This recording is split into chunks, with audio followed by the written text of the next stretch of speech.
Hello and welcome to another episode of Time Extend. My name is Adam Ismail. Joining me today is Andrew Elmore and Paul Lavelle. How are you guys doing? Hello. Doing well, mate. Thank you very much. How are you? Yeah. Yeah, so this one, this is just kind of a freewheeling episode. So the last time that we recorded, surprisingly within, I think, the last month, we're really onto something with Time Extend now where we're not taking, an entire season to record a new episode. But we'll see how long we can make that last. For now. Yeah, for now. But we were talking about Tokyo Xtreme Racer, you and I, Andrew, and that was right. I think I was still reviewing the game, so it hadn't come out yet, but I was like working on my review, and then a couple days later, I think by the time the show went up, the game actually did come out. The response has been amazing. Everyone seems to love it. I haven't seen anyone give anything less than undying praise for it, which is appropriate. It's rare that a game like that comes out and everybody is here for it, and it also like launched in a really good state, and so we'll talk about Genki's making some updates and stuff because the game is technically early access, but everyone's having a great time with it. So we just figured, what the hell, let's jump on Discord with our various recording devices and just shoot the shit and talk about Tokyo Xtreme Racer. Hell yeah. I'll say that like I told you guys this a little bit ago, I played this game immensely, obviously, leading up to like me publishing my review, but there have been a lot of updates over the last few weeks, and I have missed many of them. I've been too busy to kind of... Once this game wasn't work for me, it was harder for me to fit it into work. So, yeah, I haven't been playing a lot, but I've been trying to find chances to. But you guys, I think... After I kind of went dark, you guys really got into the game, and Paul, I mean, you seem to be like really, really enjoying it. Absolutely. I mean, yeah, it came at the right time. I think it was one of those moments where I just need a game that's just kind of really straightforward and simple. And that's what the game was like when it came out originally, right? It was very different to any of the racing game. It wasn't like Gran Turismo, I mean, or like the Formula 1 games or anything like that at the time. It was just this really simple arcade racing game with a very simple objective. Find a car on the road, flash its lights, beat it, upgrade your car. That's a loop. Go again and again and again. And then, as soon when they announced it, I was like, oh, I hope this is good. It's one of those things. It was such a high. It's one of those things that, come on. It's like hoping for old sequels of films, like when Zoolander 2 got announced as a film. You go, I mean, come on, it's got to be good, right? And it wasn't. It's another one. It wasn't. Yeah, there's no film for it. You know what I mean? Though, like he's bringing back these old things is so risky. Yeah. Well, that was that was the one funny thing. I remember, Andrew, you were like, even if it's not perfect, who the fuck cares? It's Tokyo Xtreme Racer. It's back, even if it was just like a shitty mobile game, I don't care. Just the fact that Genki is alive at all was such a huge shot in the arm for my will to continue to draw breath each day. Like I'm so happy that they're here and like seeing success. It's incredible. But it's just got so addicted to it. It's such a simple, like we're saying, that quick game loop, and it's brilliant. Yeah, it really is. It's brilliant. It's so addictive, and then you got people sharing their builds and the car pictures and the liveries and all that sort of stuff, and which is way more detailed than I thought it would be. The livery editor, it's great. It's really good. Yeah, I actually haven't messed with the livery editor at all. Really? There are ways that you could like upload your own stuff to it. Right? I mean, you have to probably like go into the files, file explorer, stuff like that. I was trying to keep it simple, just messing with gradients and like halftone patterns and triangles. Stuff like that sort of thing. Yeah. I want as few sides on my shapes as possible. I couldn't believe it either. I mean, not only did the game come back, but it came back in a brilliant state. And like, there's just a certain thing that like Tokyo Xtreme Racer kind of like taps parts of your brain in the ways that a lot of other racing games or games just don't. I mean, there's like a logic and a process and a workflow to like upgrading your car in a game like this that doesn't hold true for like any other racing game I've ever played, where it's like you could get smoked by like a freaking like Daihatsu Copen with like 150 horsepower just because it weighs like as much as my desk. And yeah, I mean, I don't know how realistic that is, but I don't care. It's just really funny when you get destroyed by like the smallest car in the world, and then you have to like get to a point where, you know, you've got like an RX-8 or something and you're building it up so that you can take that on. But awesome. Yeah, they've been making all sorts of adjustments, and I was actually kind of scared. Like when I was reviewing the game, I alluded to this a little bit when we spoke about Andrew, but I kind of hit this wall where I was like, I can't, like, I think it was physically impossible for me to progress because I needed to beat this one boss, and that boss was in a car that had like an extra 200 horsepower or something compared to what it has now, and there was just no way that I could beat it.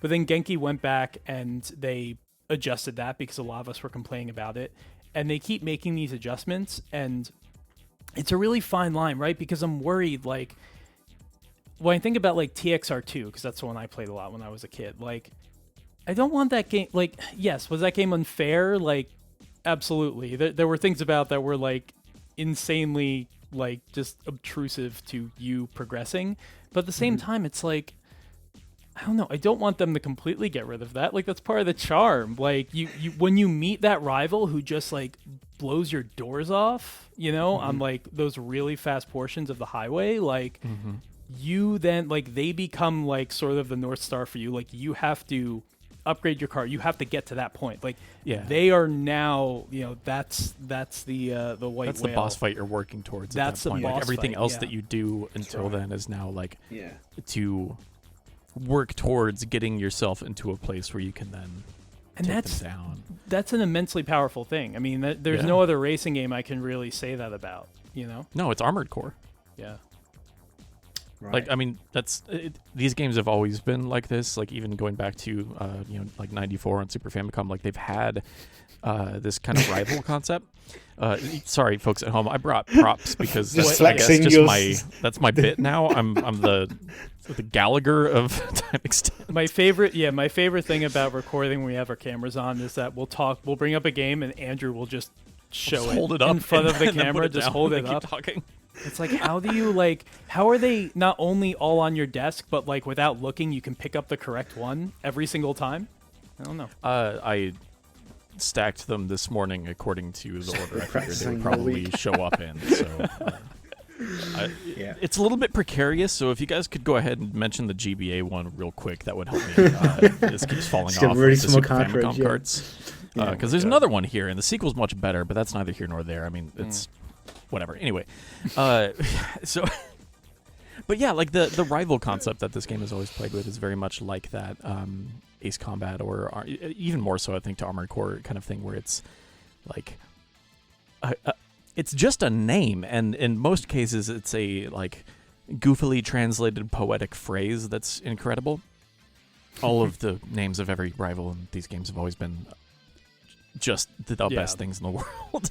And they still are, right? They're still ridiculous. Yes. And a lot of them are, you know, old. Like, a lot of them are back. But it's very much that, like, you get nothing to go off of. You get a name, you get a car, and occasionally there might be, like, a silhouette of an untextured, like, human body in the car. And that's it. Like, all you have to go off of aside from that is their driving style and the way that they conduct themselves on the road. Because there are a lot of very different kind of driver personality types. And those tend to affect everything. So when you get into like a really powerful rivalry with another driver there, it's fun because it's all pretty much existing inside your head. And like, it's all, you know, emotional. It's all reactive. And it ends up being a really cool mind game, because then it's like, okay, well then if I can't get anywhere near their top speed, then I need to like try and figure out what their route is, and then you know, find a way to like get them into a place where there's a bunch of turns or traffic or whatever, or a day of the week where their traffic is higher and stuff like that, and kind of try and trick them into a position that might be more advantageous for you. So you know, beat a boss that you shouldn't be able to beat because they ran into a car at the beginning of the race and took a turn wrong. Like, that's street racing, baby. Wait until they get to the name of the busy game. City area or whatever. That's always the thing that's been true of these games is once you get into that like late game stage where there's like really fast cars, you just try and find that one part of the C1. And I've driven these roads enough to like memorize the names, but I still haven't. But everyone knows the one I'm talking about, the one where it's 2 lanes and you have the dividers. Yep. And what's really funny about it is like you could go back to probably that game on the Super Famicom. That game probably has that road, and now this game has that road. It's like it's just funny how like these things never change. And that's like a really special weird thing about Tokyo Xtreme Racer. And apparently like the 361 X or Import Tuner What's Challenge. on the bottom of the stack, Adam? Come on. I'm sorry. So that one, somebody in the Discord said that I guess they wanted to, there was a part of the Shudo Expressway that they wanted to map or put in the game, but it was closed. So what they did instead was they created like actually like ground level like streets. And I have like barely played that game. I have it. I have no excuse. I should really check it out. But yeah, I mean, I am kind of wondering if they build the map out, but it seems like they're not going to. And I mean, honestly, that's fine. It's just... It's huge. Yeah, it's huge for... It's a lot of road. It's a lot of road, and also, like, I think it actually benefits... You want it to be a little bit familiar, or very familiar, because, you know, this is kind of like the battlegrounds that you're supposed to know like the back of your hand, and that makes it feel more special than if it was just like massive sprawling, you know. I don't even know how much like highway they could reasonably put in this game. I don't know how the roads are actually laid out in Tokyo, obviously, but yeah, it's definitely like one of the interesting wrinkles of this franchise, how it just for the most part never changes. You know, you're always in the same places, and that makes it feel nostalgic in ways that, you know, are special. Yeah, I think like people talk about the fact that like real life racetracks are represented in racing games kind of over and over, and you know they change a little bit with time and stuff, obviously, but like we see a lot of real world courses that show up in many different games across subgenres. You know, how many different times and different engines have you driven around Suzuka and or whatever? But there's something about, and like I think people tend to compare that a bit to like a sporting event, a basketball court, a football pitch, where it's you know standardized. It's the same every time. Mm-hmm. It's not like a baseball field where it's just abject chaos. There's no rules whatsoever.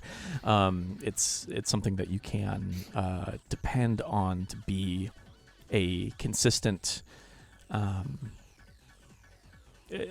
mean, yeah, battleground is a more dramatic word, but that is what it is effectively. You are out there battling on the Shitoku, as it were. Yeah, it's where the Shitoku battle happens.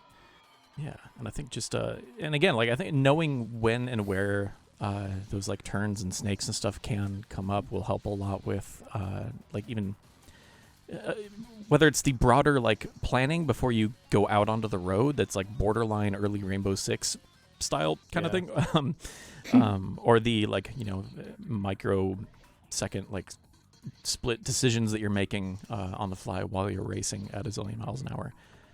Just having that kind of internalization of the highway itself, I think, is very, very, very helpful because it stays the same throughout these games for decades. Yeah, and the one thing that one of the other things I should say has tended to be true with this series is when you're in a battle and you're coming up to that junction and you really don't know which way they're going to go. That can be pretty frustrating, but I think they've fixed it. Yeah, fixed that. So I haven't played the game, but you guys have, like, you've seen how this works now? Yeah, you just get the exit. They have the exit signs as it does now, but it'll say rival position or something, or rival goes this way or whatever it says in orange. UI update. I think you can redirect them with the turn signals on the D-pad. But yeah. I think that's only if you're far enough ahead that they can read it, you know, and react. But that was really handy. That was one of my main gripes with it, to be honest. Not wanting to jump into the gripes of it because generally it's brilliant, but that was one of the things I thought that's a bit annoying. Yeah, you get a weird draw because you turn onto the C1 outer and they go into the inner or whatever. And it's just like, oh, what? Come on. And then it takes ages to find them again. But yeah, they've sorted it now, so that's cool. Yeah. Yeah. No, it's great. And again, as someone who, I feel like I'm kind of an outlier as someone who mostly played TXR2 because it's not one. I think the Dreamcast games kind of, even though they're where the series really became known, at least in the West for sure, they're not the ones that I think most people have the experience with that are playing TXR today. I think that's mostly 0 and 3, PS2, maybe the one on the 360. Yeah, the PS2 games for sure. And those the ones that... Is that it? Like, is that what people are like talking about when they're talking about being nostalgic for these games? Because I think they're always talking about the kind of soft relaunch on the Dreamcast. It wouldn't have been. Yeah, I don't think enough it would people. Have been PS2. Yep. Honestly, I don't think enough people played the Dreamcast games or had Dreamcasts. Yeah, me and a couple of friends were playing because I don't think. I mean, you guys' memory is better than mine on it, but they weren't even licensed cars then, right? It was like no. 3 was the first. On Pretzer and stuff. It was like all faked. You know what it was, but it was a fake car. Yeah. So that's something that I'm very curious about, and I've been teasing that. I've been kind of trying to set up like an interview with the Genki guys for a while now, and I think that's finally going to happen. And you know they're nice. Busy and they're talking to lots of people, so it's fine. But that's one of the things I really want to know because like they've now. I mean, I say now, this game's coming back after, almost 2 decades away. But when they were doing the earlier titles before 3 and they didn't have the licensed cars, I mean, you saw some really interesting picks and a lot of Western cars too. It was really interesting when you go late in the game and all of a sudden you'd see a Peugeot and you're like, what the hell is that doing here? And then you'd see like a Viper and an M3. Right. So I do wonder, I think there's part of the import fees on that thing. Yeah. It's another thing that kind of builds that world and just makes it feel like, again, when you do the same thing so many times, it can sound monotonous, but like when the second that something changes, like you notice it, you're like, holy shit, like I've never seen that before. So yeah, that's and that's something that's a way that this game can definitely grow is it's in early access and still, they're still working on it. Yeah, the other thing is they break the game progression into stages. Where it's, you go through and clear out a certain amount of other teams and boss fights and stuff like that, and it kind of unlocks the next chunk of people to race against or cars to purchase or, things in the skill tree or whatever. More of the game becomes available to you with each stage, and there are 2 complete stages in there right now, and they've said that there are more to come, which is great because... Like we were talking about in the green room before this, I've wrung every drop out of this game, and I'm very excited for there to be more of it. Yeah, because I've needed this for a long time. 40% or something is the early access. Yeah, something like that. I'm sure that was the number I saw, maybe.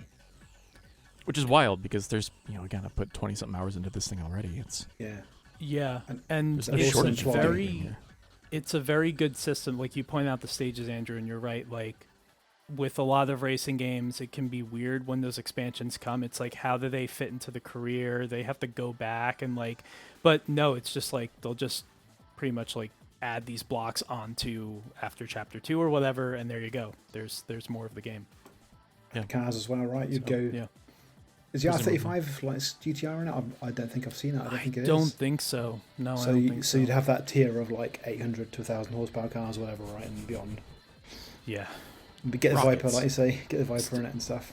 Still get smoked by a Copen, but yeah. yeah, exactly. Hopefully. The little pizza one. Pizza one. That's the other best thing about this entry is you can race every car on the road. Yeah, all of the traffic I forgot is about raceable. That when I first started playing it, and people were saying, I was like, "What? No, fucking cool." Or you can just flash them. Yeah. It's weird because like it's not quite the like the maybe imagined fantasy of this game of like driving around in the night and like looking for other racers to flash. Everyone's up for a race on a motorway. Imagine that in real life. Every single car is just like, yeah, all right, let's go. Everything from a lot of those cars are just like stock versions of cars that are that you're racing with normally. There's a lot of just basic Corollas Mazda on the road 3, and stuff. A lot of 8.6s and a lot of just unmodified race cars. But also there's, like K trucks and little Isuzu the taxis, like grocery getters and taxis. Yeah, it's just race anything and everything. And, they won't really put up a challenge and you won't get a lot out of it. But at least while you're making your rounds, you can be, earning money and XP and stuff the entire way. Yeah. I completely sort of missed that when I started playing the game. I mean, I found it very quickly. I accidentally battled like a K truck and I was like, holy shit, I can do this. Wow. But then I beat them very quickly and I was like, okay, well, I don't know. I guess I'm not going to do that again. And then somebody made it clear to me. They're like, if you just keep doing that over and over again, you build up your win streak and then you get those long runs and you get the perk that rewards you for the long runs of like, oh shit, like that makes a lot of sense. And that's a great way to, it's not exploiting the system they put there for a reason, but it's like that didn't occur to me like that's from the start. That's why that's there. I think that's also why they're so easy. It lets you kind of passively but organically build that stuff up without having to like make that mental choice of like, well, I guess I'm gonna go out and grind, Yeah. And what do you guys think about the skill trees? Because that's been probably the most divisive part of the game for a lot of people. I think I kind of ignored it for a while until I hit a brick wall, and I actually forgot about it, and I was like, what's going on here? And then when I was like, going to the menu one day, I was probably talking to one of you guys about it, I was like, oh shit, there's all this thing here. I can unlock the option to buy a new car, and I can unlock the perk to upgrade a vehicle and stuff. I was like, okay. But it's cool. It adds a bit of depth to the game, doesn't it? Because I got to a point in the game, earlier on, I was like, well, when do I get the RX-8? When do I get these next cars? Yep. Yeah. The story definitely progressed. Nothing's happened, and then that's when I went exploring for it, I think, and it's like, oh, okay, right, cool. So the game never unlocks the car tiers for you. You have to unlock them through perks. But it's cool. Yeah, I think. I could probably do without it. I can take it or leave it. The system as a whole, I think there's probably other ways to divvy that stuff out that it gives you. Yeah. But like I don't have a problem with it either necessarily. That's kind of just a small standard part of video games now, and has been for most of the time since the 360 game came out. So nearly 20 years ago now. So I don't know. It just it's just a thing. Whatever. It's there. It's a thing they tried this time. It doesn't bother me. But it feels a little bit video gamey in a way that I don't really care about. I don't know. It seems fair though, right? The dual currency in it. It's like it's not stingy. You can spend an evening playing a game and you get like another 15 points or whatever to go towards. Yeah. Because you'll get those and stuff. You'll get those battle points again just from beating traffic. I mean, even if you don't, aside from going up against rivals. And I think until I realized that, I did feel pretty stifled by I'm like, I was just getting into these situations where I'm like, I don't know how I'm supposed to beat this boss unless I have this car, and I can't get it because I'm not at that level yet. But I think as they kind of refine the flow and kind of get rid of some of those roadblocks of progress, I don't want to say it starts to make sense, because I feel like you, Andrew, I'm like, I could take it or leave it. Like, it's there, I guess, because they want to promote a very specific way of getting through the campaign and the story without just getting into the most powerful car as soon as you can and then just smoking everybody. I understand that, but at the same time, I think there's probably ways, I think it's enough maybe to have the performance ones, for example, and the perks instead of the car ones, I think it is more gated than I would expect from a game like this. But also, as I understand, they're refining these things all the time, and we've said that over and over again, but also the trees themselves. It's possible that in the final version they might not have the car tree, for example, or something like that. So I think early on people were complaining, but as they've improved the game, it's become less of a hindrance. And it does also give them one more thing that they can just give you as a reward or whatever, so that you keep that constant drip of progress flowing. Not that it's a drip, it's not, like a gacha game or whatever that's trying to withhold as much as it can from you to keep you on the hook. It's just it's one more tool in the box that allows them to keep throwing gamer treats at you. Yeah. Have you guys? Oh, sorry. So I do love how long you stay in a single car for. Yes, it's cool. It's great, isn't it? If you compare it the opposite end of the scale, like Forza Horizon, we go, here's another 10 cars. Oh my god! Yeah. And you never use them, and you forget about them, and they become less meaningful. It's cool. Yeah. It's got a selection, but it's a very different thing. But having your opening vehicle, which I went with the Toyota. I think you went with the Mazda, right? The MX-5. So I went with the MX-5. I think first I went with the Swift, and then I had to restart the game, and I had the MX-5. Right. Yeah. So. And then and you keep it for so long. Then I think we all moved to the RX-8, right? Which I think is probably the more powerful. I went MX-5 to 8.6 to RX-8 was what I did. Right. Yeah. I went 8.6 to Sylvia to another Sylvia to an RX-7 to an RX-8 what was my final car? You do what I do a lot. No, sorry, I went the other way around. RX-8 to RX-7. RX-7 was the final car. Sorry. Yeah. You did what I typically do, which is spend a lot of money and resources on cars when I should just stay in the same one.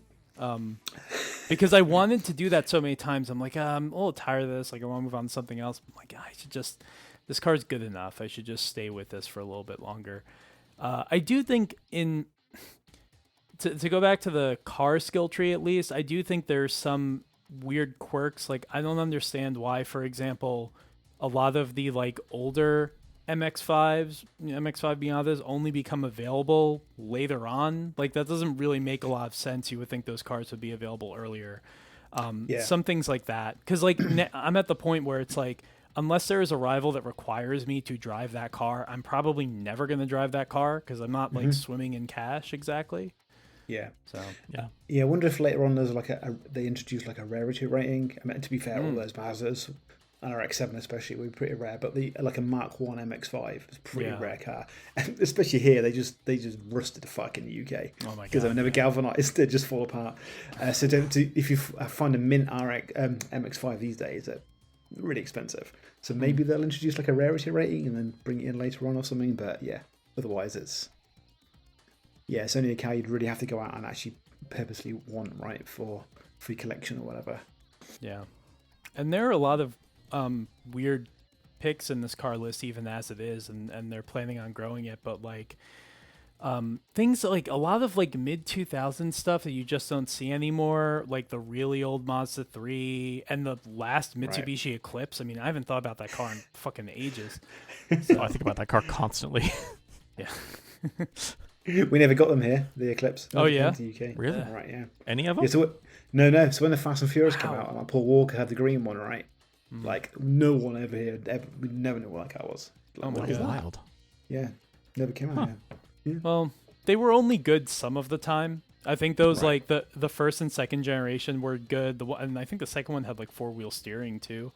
And then once they did that one in the early like 99 or 2000 where it got really long, and then they were pretty terrible. But then at that point Mitsubishi was kind of starting to begin the downward spiral. So which gen had kind of the ribbed sides? That's a third gen. So that's the one 99 2000.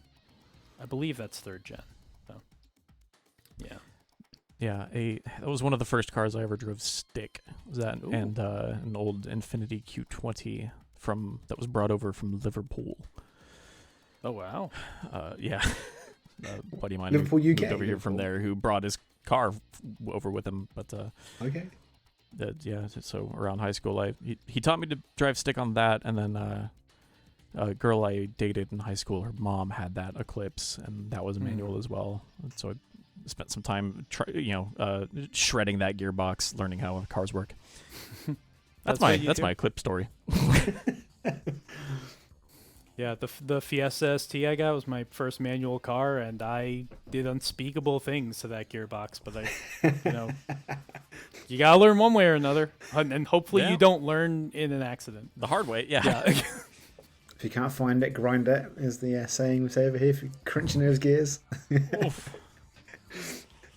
But yeah, I'm trying to think of other things, just generally about the game. I think like, see, physics and handling is always a weird thing for Tokyo Xtreme Racer because I always find that like the games are like 80% there, and not quite as responsive as I'd like.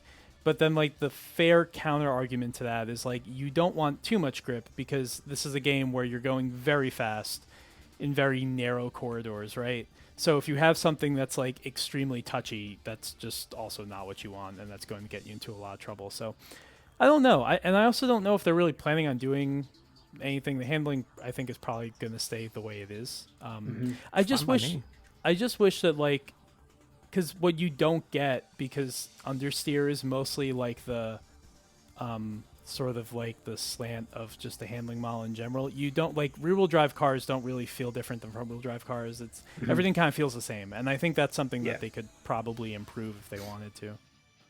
Yeah, it's quite vague, I guess, the handling, isn't it? But it's kind of like it's okay. It's never. Yeah, it's fine. It's fine. Yeah. Yeah. Yeah, I feel like physics-wise, like the things that I can feel are like weight, like distribution, and like where the power is coming from doesn't matter. But the what am I talking about? The level of grip that you have on the road at any given time based on the adjustments that you've done to the weight things transfer, like your alignment and your camber and all that stuff. Mm-hmm. Like, if you goof that up, it is very easy to start slip sliding all over the place. Very quickly. And other than that, it's like how fast you can get up to speed, but that's kind of it. But I love the brakes weird, are. yes, The brakes that too. Or whether they work at all. They squeal so squealy. Yeah. Oh man, it drives me. Yeah, especially at the end of a race in a parking lot or whatever, where it automatically, cuts the end off for you. Right. So you're going, in sixth gear, redlining at the end of a race, and it just immediately rips the e-brake, and it's just whining, and it's like, it's a power drill in my ear. And you go and talk to one of the silhouettes. I wonder if they'll update the silhouettes. If they're just kind of hope yeah. If they're just like, wow, we'll add them later. That's like of assets to create, or they go. Well, that's the thing. It'd be a big undertaking to like create, Yeah. even two-dimensional assets for all those. Although I hope that even if they did go that route, like they keep the team of American football players the same, and just the fact that they are all identical. They're the best ones. Yeah. All these racing teams are just warriors gangs, dude. Why are they there racing at night in the gear? I can't fit in the car because they have the best names too, because it's just like loyal fullback, dependable quarterback, phenomenal running back. Like, that's so good. Yeah, I love all those so much.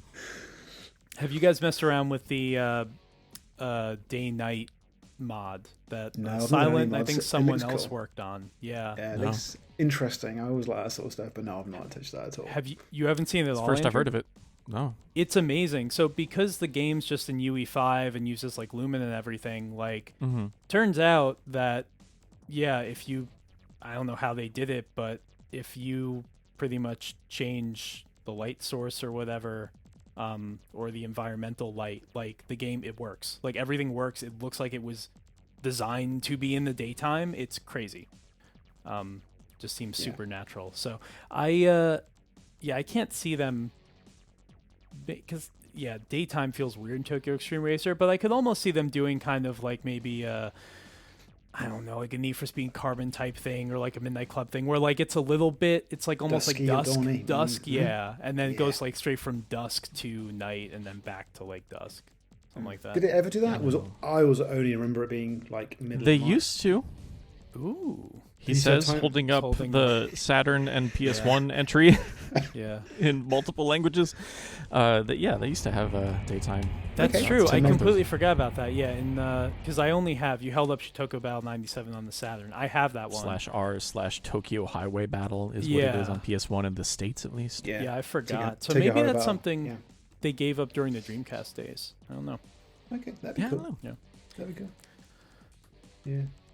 The vibe, like it's maybe a little weird to hear that kind of music. Oh, we should talk about the music. We haven't gotten there yet, but yes. but yeah, it's still beautiful. It looks really good. But yeah, let's talk about the music, because I love how the soundtrack's pretty much just remixes. Yeah, it's a lot of old TXR classics. Yeah. Yeah. rearranged. Yeah. For good and bad.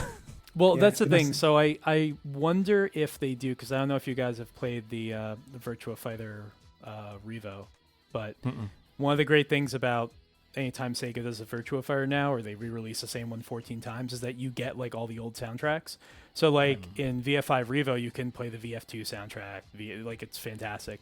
And it would be really cool if they did that with this game, just because like these songs are all, I pretty much love all of them in terms of they're just musically, like they're catchy, they're good compositions, but I do prefer like Nightfly from TXR2 is like one of my favorite like songs in any video game ever, and it's just so like weird and like kind of creepy, but also sort of like a party a little bit.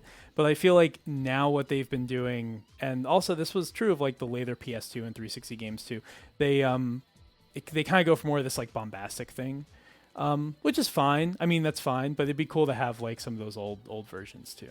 So, yeah. Could definitely do some more music, because once you've been playing it for a couple of hours, that's true. It's the same. Yeah, but it's cool. Yeah. Again, you appreciate it because you go, well, it's in early access.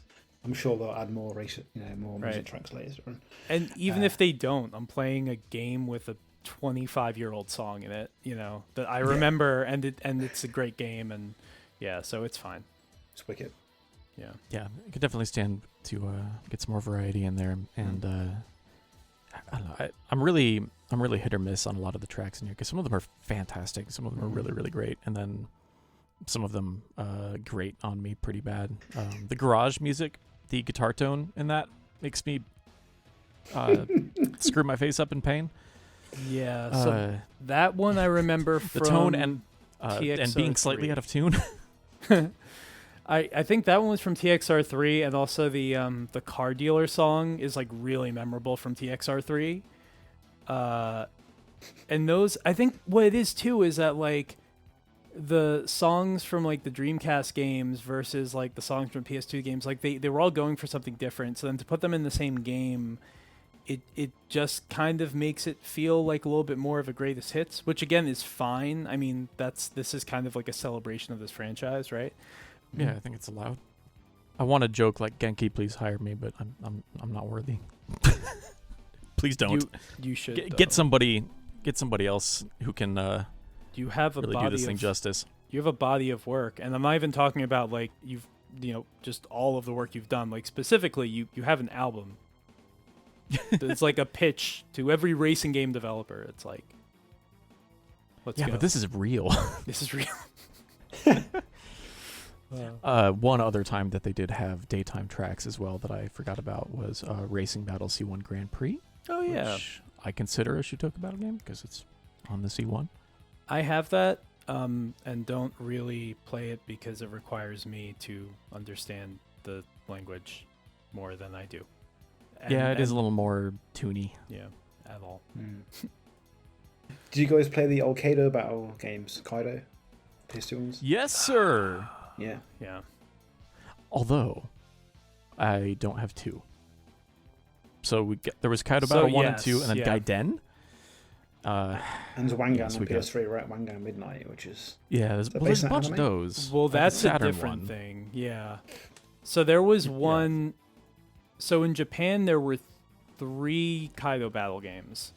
In the US, we got the first one and the third one. That's the third one. The one that is Tokyo Xtreme Racer Drift 2 is actually the third Kaido Battle game. Yes, in the UK and PAL regions, I think you got the first one and the second one, but not the last one. That's right. Yeah, it's really weird. I only have 2, which is 3, and I can't even like complete the first stage because if you like tap wall on that game, you lose. So it's a completely different system. Like it drives very, very differently. It's not like an Auto Modelista kind of hill climb drifting. It's very, very what's the word I'm looking for? You're gonna get deep in the numbers and spend a lot of time being very careful with pressure sensitive face buttons and stuff. It's closer to Toge, I guess, in that sense. I hate the pressure sensitive face buttons, but that's when they're being used for what they're for. It's cool. It's the when you get Gran Turismo thumb from holding them down all day that kills you. That sucks, but also I just can't. It's such a fine degree of difference, and I can't modulate pressure. It's with an analog trigger, you have a range of motion that you just don't have with a face button. But 256 degrees of pressure on those buttons. I think it was, wasn't it? Just pick one. Yeah. Just pick one. Let's pick one. I've always struggled with those drift games, whether it's that or Initial D. And Initial D obviously is a lot more forgiving, but just like those games where you don't really have to do much to the throttle to brake sideways, it's just all in steering. It wants to do it for you. Yeah. Whereas Kaido Battle, I feel like, is kind of what if an arcade racing game was built for the kind of people that really want to get fully into sicko mode and the simulation aspects. Yeah. Beautiful games, though. I mean, I want to enjoy them more than I do, for sure. Yeah, they're quite rad. I like the... I'm trying to think of where the tire wear mechanics started. I'm trying to remember how long that's been around. So I think in the second game, and I think maybe in others... And again, there are people listening to the show who have played every game and know everything about them. And I'm sorry if you're screaming. Yes, apologies. But, I know in 2 there was sort of I think it was 3. There was an engine wear thing, so you would lose power through the night. But I don't think that tires were a part of it. I think the tire mechanic is a different and new thing maybe for this game. It is interesting because at first I was like, oh, this is a cool bit of strategy, but then, you realize that the parking areas are a thing, and if you pay a modicum of money, you just get fresh tires. And it's okay, I don't really know why this is here then. But yeah, I always just end up with the hard tires because it just makes the most sense. Otherwise, you're out of grip pretty quickly. Yeah, because they don't really feel very different, and the hard ones last so much longer. Mm-hmm. Yeah, there was something like this for Street Supremacy on PSP, but I don't remember what I know they did that for the Nitrous, obviously, where you can only you fill your tank once and then you go out for the night. Yes, do your races and come back. Mm-hmm. But that game doesn't have the open world stuff. Yeah, and I like the tire wear concept a whole lot because you can. I mean, there's not a lot that you can do in terms of planning ahead of time. Like we said, it's you kind of just pick the hards and go out. But the fact that it gives you a limit on how much ground you can cover and how much brake abuse you can do, as well as the ways in which you start losing control when it starts wearing down, is kind of fun. So I found myself just wanting to last as long as I could, and I wouldn't actually go stop at a parking garage or whatever until I needed to. So they're red, basically, yeah, absolutely. Yeah, totally, because it's kind of fun to just have the chaos of having to throw your car around and pinballing off the guardrails. It is funny when you start a very high pressure, serious, you're battling against a rival, and then you go into a sharp corner and you're like, oh, these don't work anymore. Yeah.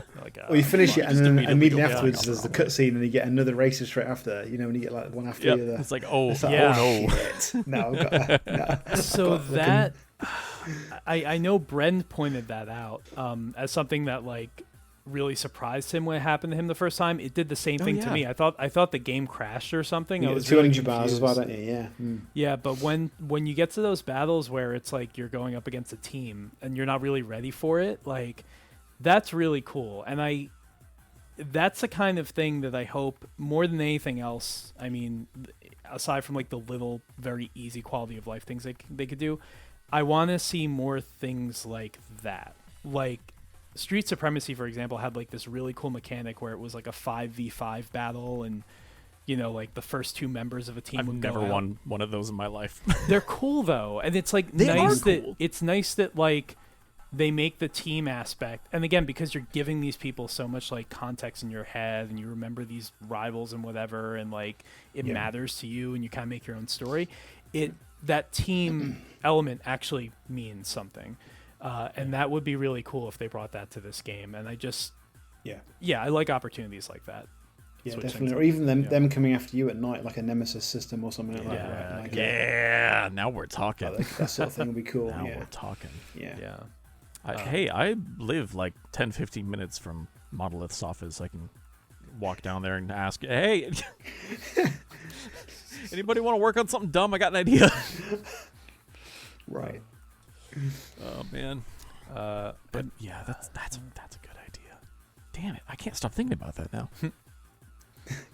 Well, something else that we should probably touch on, because I think it's amazing that this game is so good in spite of the fact that there is no way that, for example, the three of us could just cruise online right now. It's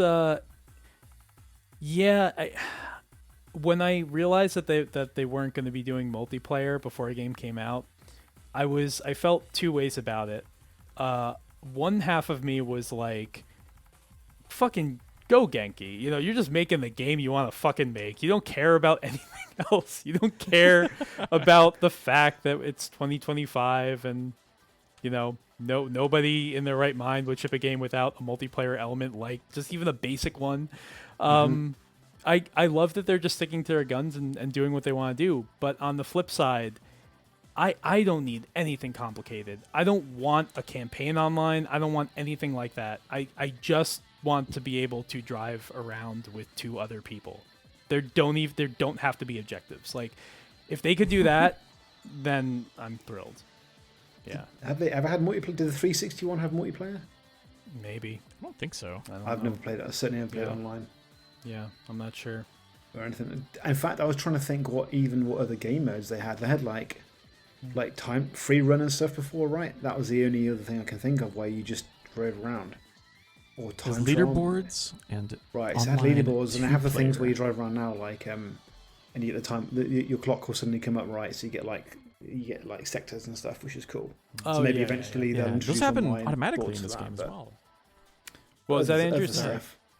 Oh, I was just saying those timers that you're talking about happen automatically in the new game. They just kind of, as you're driving around, it'll just kind of start keeping track of your time around certain sections of the highway. It's like Burnout Paradise. Like Burnout Paradise,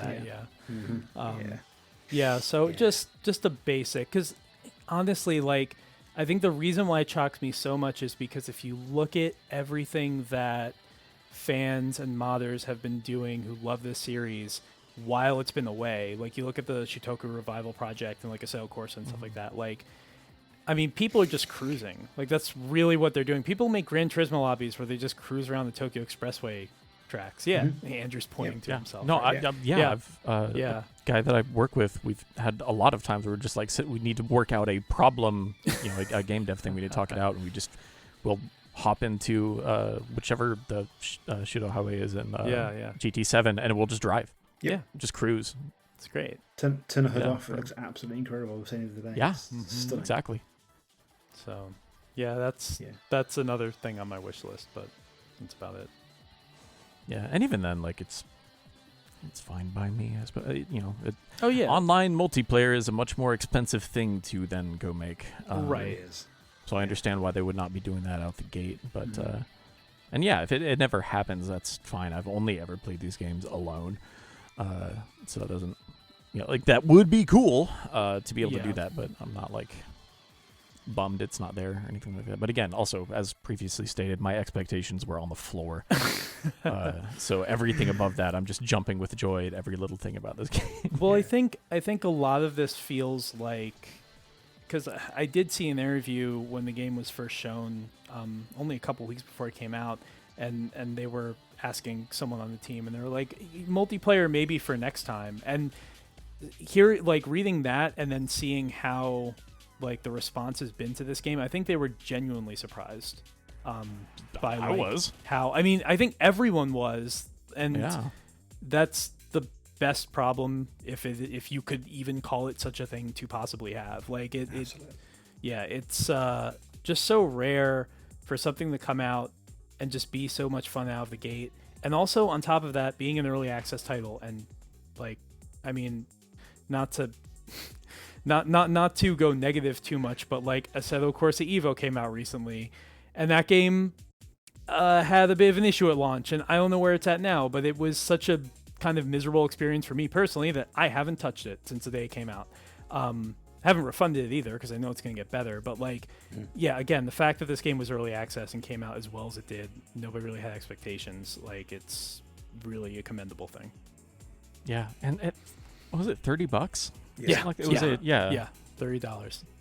And obviously, global equivalents in every other market, but yeah, damn, it's half the price of a. I was gonna say half the price of like a modern, retail AAA video game, but I was gonna add in there. It's just like, and also depending on the kind of person you are, it might be twice the experience at half the price. If you are me, this might be the best $30 you've spent in years. I'm so happy about this, guys. It's incredible. I'm so happy. Yeah. Oh man. There is some kind of structural stuff that's a little bit weird that we talked about a bit in chat a couple weeks back, where I mentioned unlocking a lot of routes and rivals faster by just spawning onto the highway and then flipping around and driving backwards for half an hour. Right. Just flying against traffic for a while until it opened up a bunch of new expressway entrances and ran into a bunch of other drivers and stuff like that. I don't know if you're supposed to. You're probably not supposed to do that. I remember in TXR2, if you tried to drive backwards, the game would just flip you around like ATV Off-Road Fury style. I don't. Yeah, it should have done it ATV Off-Road Fury style. Yeah, not to cannon you into the skybox. Yeah. That's not the case in this game, but I think I drove backwards for a while and then nothing was happening. I didn't try to break the game as much as you did, Andrew. So, yeah. I wasn't even trying to break it. I just I saw that there was a whatever, I don't remember which, someone that was, a like quest target or whatever, someone I needed to track down and beat in order to, clear that off the checklist or whatever. And there was an entrance that was like right in front of them on the highway, but the one it tried to spawn me at that was behind them was way too far back. Like I would never catch them in time, kind of thing. So I just spawned right in front of them and turned around, and that ended up becoming a pretty useful tactic for the rest of the game. If you drive backwards too long, it tries to give you the name a rule-breaking outlaw. That's cool. You can reject that, obviously. And as everyone who's played the game knows, if you lose a lot, it calls you loser. Loser. Loser, which is great. Yeah. I think it definitely gets stuck at times. I don't know, like you've checked off all the teams and all your rivals checked off, and sometimes it seems to take quite a while before it spits out the next one. Whether that's a bug or something, or I'm not sure. It's not quite. It's like goes, oh yeah, you need to. We need to give you something else to do now because you're just driving around. There's nothing else to beat in the game. But and that's where I'm at right now with it in terms of completion. There are a couple different rivals that you need their exact car to race them in, and I did a couple of those, but there's a few that I just left. And there's a couple other drivers going around that I have not gotten around to completing the oddly specific things you need to do. So I've not taken down the immortal clown. Well, that needs underglow. You have to have noodle underglow guy to race them and stuff, and you have to be in a certain car to do it and stuff. It's cool. Yeah, and you have to have beaten certain other racers before that or whatever. But I've done 99.9% of everything else that's in here. The only thing next for you to do is to actually go to the Shudo Expressway and do this shit for real. Do it for real. Yeah. That's true. Yeah, I'm going to take my Civic out there. Do some crimes. Do you think that that line in Tokyo Drift is true, that if you just go fast enough, the cops don't even bother? Yeah, a guy in the UK got caught doing 134 miles an hour in a McLaren recently on the motorway, and I think it was a police car chased them, and they took him down. I think they waited for him a little bit and found him, but got done for that, which is very, very fast. Over the 70 mile an hour limit, that's exceptionally quick. Yeah, that is one of the very, very vanishingly few good things about the United States, is that it is extremely large and full of deserts where you can just go very, very fast and there's no one around to worry about it. You could say top out a 2001 Acura TL out there and no one would know. For example, but it's just a hypothetical. Yeah. But then as Need for Speed Hot Pursuit 2 showed us, they might show up with the helicopter and then they'll be dropping those like gasoline canisters and shit. That part was a problem. Yeah, I mean, would be a problem if someone were to do such a thing. And the homing missiles and the What else is there to say about Tokyo Xtreme Racer? Have we said it all? We're gonna likely get a console release, PS5. Probably. Do you think? Yeah, I think so. I mean, I don't have any information, but you'd imagine Steam Early Access is the easiest way to build out the game and make it the way that everyone wants it, and that seems to be working. And then once that's done, consoles, and then hopefully Switch 2. That would be fucking sick. Yeah, that'd be great. It's a good game loop for a handheld, isn't it? Really short. Yes. Sessions. Oh, that's something else that I meant to bring up as well. Is the game runs really, really well on Steam Deck. Okay. But it didn't have cloud saves for a while. Right. So I wanted to play it on the Steam Deck, but I didn't want to start over a whole new save. And obviously that's a solved problem now. You don't have to worry about it anymore. But there was a bit there where that was not ready. Yeah. So out of curiosity, I tried streaming it from my computer to the Steam Deck once. I was shocked and upset at how well it worked. Granted, I was about 8 feet away from my computer. Take that for what you will. But it worked great. Cool. But it runs exceptionally well on a Steam Deck for sure. You don't need to worry about like DLSS stuff or anything like that. Just turn most of the settings down to lower medium, and it's UE5. It still looks good. It scales well. So there's not a vast difference between low and high on a lot of this stuff. This game is not necessarily trying to push every graphical boundary in the world, But it works splendidly and is an exceptional handheld loop.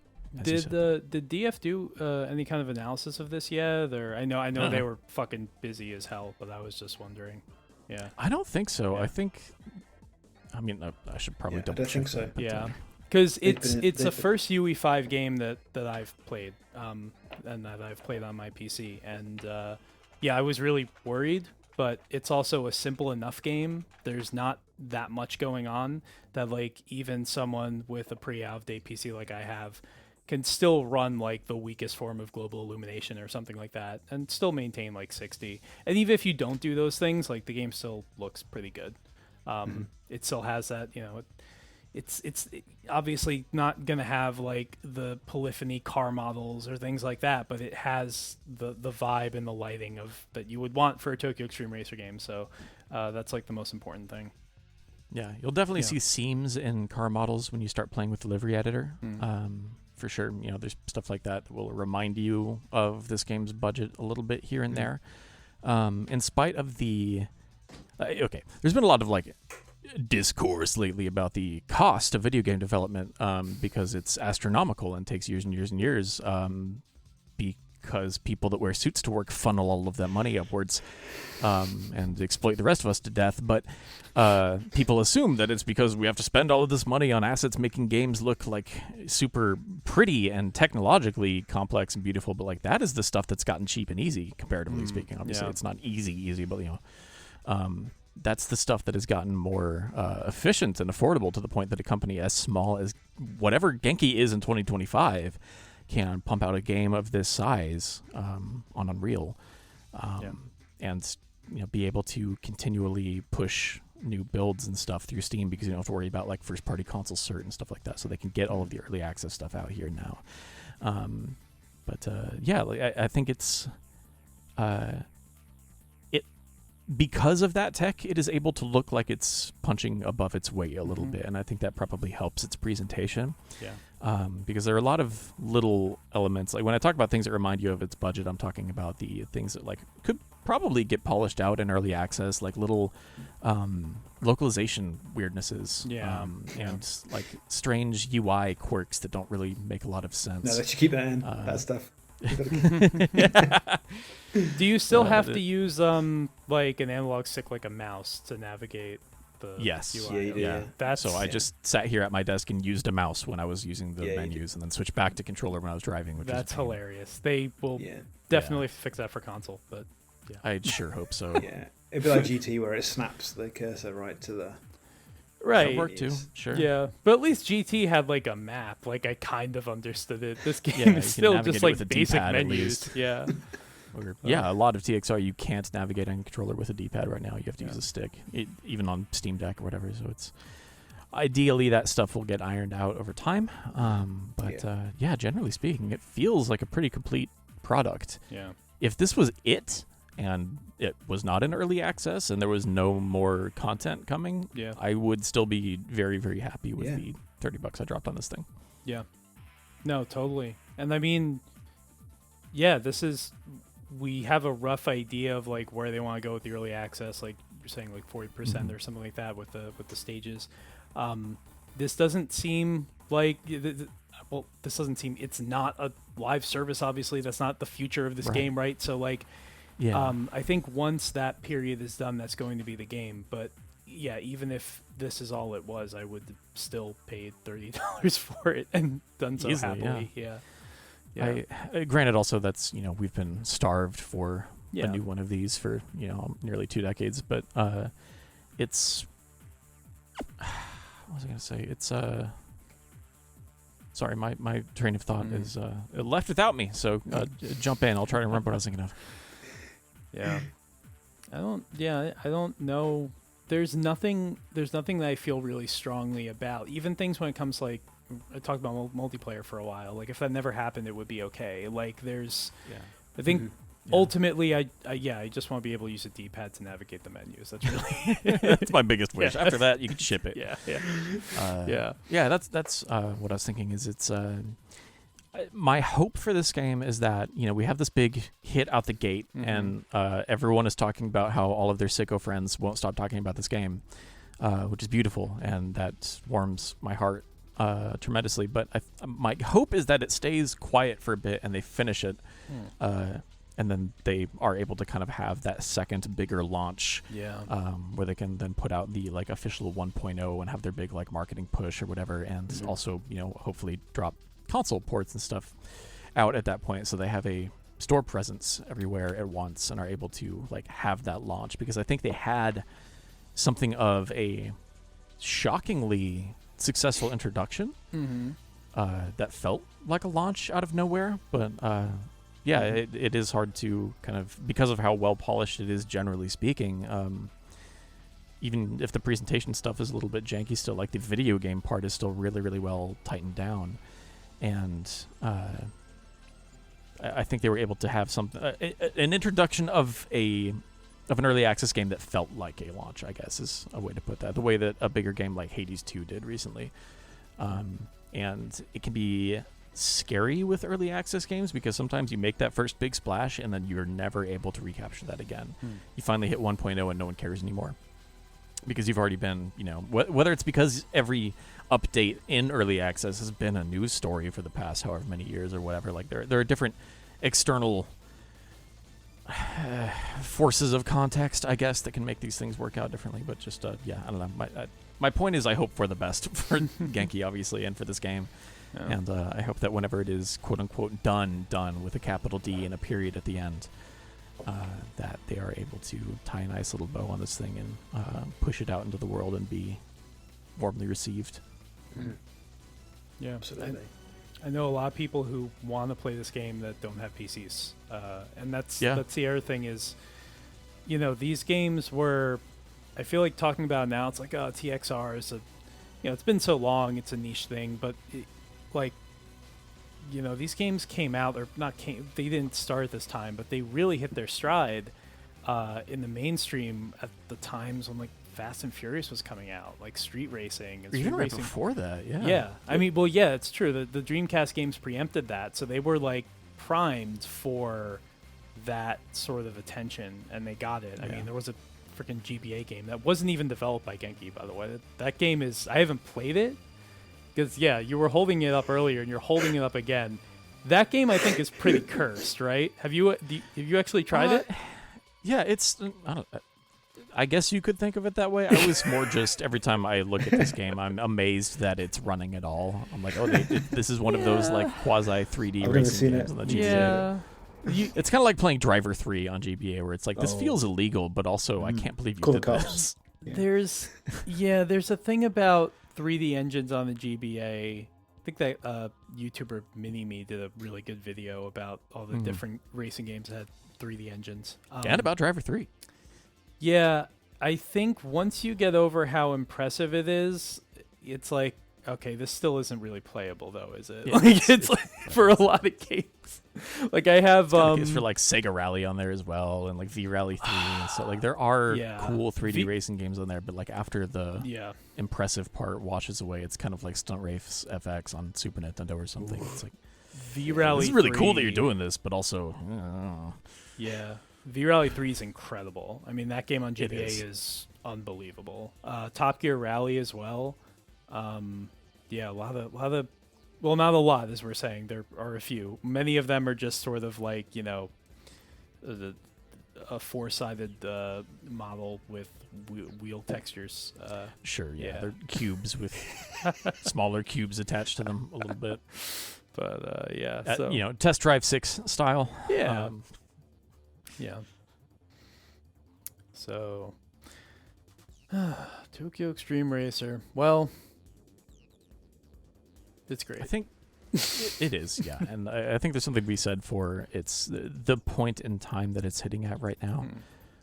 It kind of came out in a drought in between bigger releases, but also, we've talked endlessly about the state of racing games in general for years now, because they've been in a weird state for years, because video games have been in a weird state for years. And in terms of the kinds of things that do and don't get greenlit for funding and development and publishing and stuff like that, like that's in a very, very precarious place right now, and it has been for a while, and it keeps getting asymptotically more precarious. But I think the fact that there are so many gigantic holes in the landscape of what racing games used to encompass, and there are still so many of us people out here who are almost entirely unserved by current market offerings for most of that stuff. Like, I don't know, it's obviously there were other people that were working on similar, independent versions of this to be brought back, to kind of try to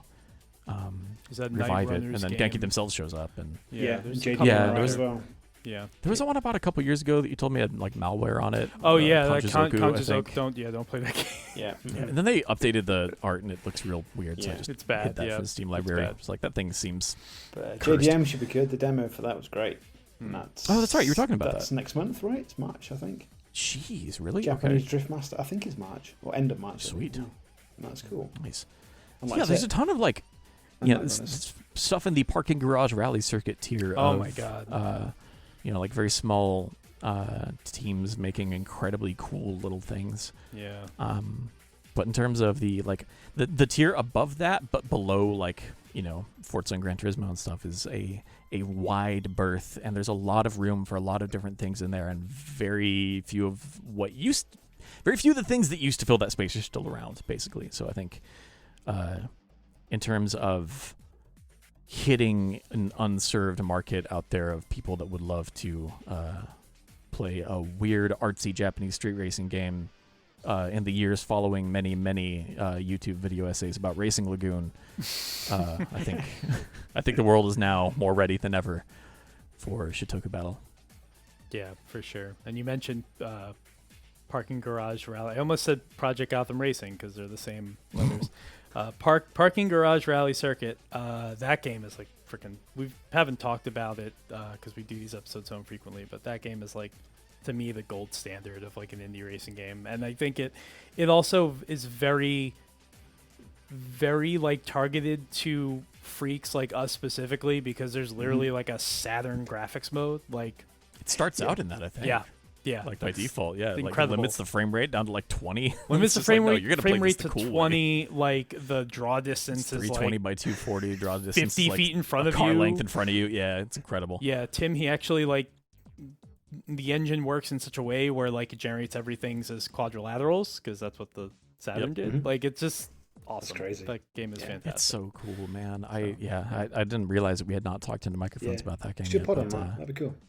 We probably should, because I think, like, if I think of my favorite game of last year, like, just if pull me into an alley, put a gun to my head, the first two things out of my mouth are going to be Dragon's Dogma 2 and Parking Garage Rally Circuit. So I love that game, man. It's got a very strange feel to it, but once you get used to it and start learning how to control your speed with the drifting and control very carefully where you jump and land, and eventually it turns into Tony Hawk and it becomes a platformer. It's that game's absolutely nuts. It's got a ridiculous ska soundtrack that is very much the the vein of ska. That's the sound that plays in a 12-year-old boy's head when he gets extra mozzarella sticks or whatever that tweet was. I bought that shit on vinyl immediately. It's great, and predictably my children love it because they're children and it's ska. But yeah, no, it's fantastic. That game is like next to free. Please go give that a shot. If you are a Time Extend listener, there is a very, very good chance I think that game is going to be up your alley. Yeah, definitely. All right, is that it? I think so. Is that the show? That's the show. Because no one's going to stop us except us. Please excuse us, Paul. We're going to plug the Silent Discographer, which is coming back. I can't say, we can't exactly say when precisely, but we did start our new series. The when is I'm working on it. The when is Ask Andrew, all of you. Scores of people ask Andrew for the launch date, but no, we're going to be doing a series on REM, which is a band that all of us, Paul included, even enjoys. But before then, we have to get caught up on some Slow Dive and some Death Cab, and so the other bands that we covered that have released music in our 4-year absence. Yeah. But we're relaunching it with our buddy Dre from Fine Time over there, and I am trying to see if we can get some guests lined up, because this band has a lot of releases and there's a lot of people with a lot of feelings about them, and I think it might be fun to see if we can trick some people into sitting down to talk about REM with us. Sounds like we might not have to trick Paul. That'll be happening. I was gonna say I'm just watching his face while I'm That'd be talking. cool. Paul, do you have a favorite REM album? No. That's okay. Now you're testing me. No, I don't. That's all right. But I'd come and talk about that. Cool. I was just trying to segue. Yeah. We're just going to go straight into Silent Discographer, but that's okay. We won't do it this time. Just immediately start recording an episode that way. We did an intro and we covered the first EP, Chronic Town, and we'll be moving into Murmur next when we have some time. The other question is, how do we get... looking at it, I was 83. Jesus, man. That's a long time ago. How do we get Andre on the show? On this show? We have to get him into racing games somehow. Figure that part out. Is he? I don't know. All It'd right. be easy to get you onto Flashback 64 because of all the ganky racing games on there and stuff. But I don't know. We'll figure it out. Just start smashing all of our friends together onto different podcasts. Can you just do it full time? Now, Kith. Can you just do it full time instead of? None of us are making a dime off of any of this, but it's so time, intensive. We might as well just switch to full time. The only time we ever tried to do anything involving people spending money in Time Extend was T-shirts, and then we donated all of the money to, I can't remember, some charity. I think it was Special Effect. And I still think overall I lost money in the whole process. So, that's how we do it. That's how it works. All right. All right. Beautiful. Thank you, folks. everybody. Thanks for listening. And until Tokyo Xtreme Racer 2026. Sure. See you later.